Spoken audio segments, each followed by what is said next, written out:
Владата утре на седница ќе ја утврди листата на производи кои од среда ќе се продаваат по намалена гарантирана цена и тие не ќе смеат да поскапат до 30 ноември. Станува збор за 25 категории над 50 производи од пекарската, месната, млечната и кондиторската индустрија кои во маркетите ќе се продаваат со ознака, а ќе чинат колку што се продавале на 1 август и дополнително на тоа намалени за минус 10%.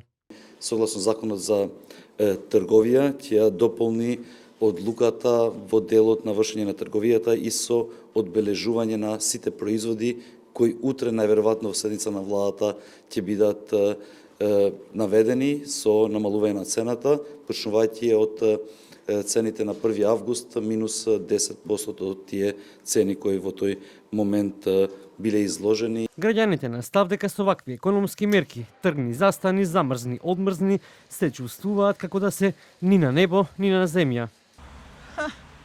На што да влие, господине? Зар нешто влие? Ова е катастрофа. Одиш и гледаш и што се случува? Не знаеш кај се наоѓаш. На земја или на небо? Ма нема разлика, каква разлика, што јас сум 7 години во пензија, за 7 години 7.000 ми е покачена пензија. На 43 години сум работела. Отидеш во маркет, дадеш 1000 немаш ручек. Цените се до небеса, ќе ги симнале 10%, со кого играат. Тоа е смешно. На пазарите се сите цени покачени. Ништо нема ефтино. Пиперки се 120 динара, 110 динара, а црвените да не зборуваме. Лубениците остана на 25 динара, пеким само тоа што е пониско. Другото ништо не можеш да купиш. Еве сега да поеме заедно на пазар, јас ќе земам торба, нема да плаќам, ќе видите по колку е. Неиздржливо. Меѓутоа со ова и владава што прави, покачи ги симни и не ви симнуваме, не ги качуваме, катастрофа е, господине. Стварно не се живее, верувајте. Сега ќе одиме да земеме обдек од 15 динара на геврече да доручкуваме. Не ли е срамота тоа?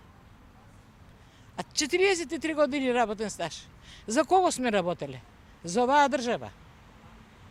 По оваа држава не ја бива да ви кажам. За дел од економските аналитичари, мерките се популистички, коментираат дека владата свесно им дозволи на трговците да ги поскапат цените за сега, да се фали дека ќе ги замрзне и дека со тоа ќе им помогне на граѓаните да го скрпат животот.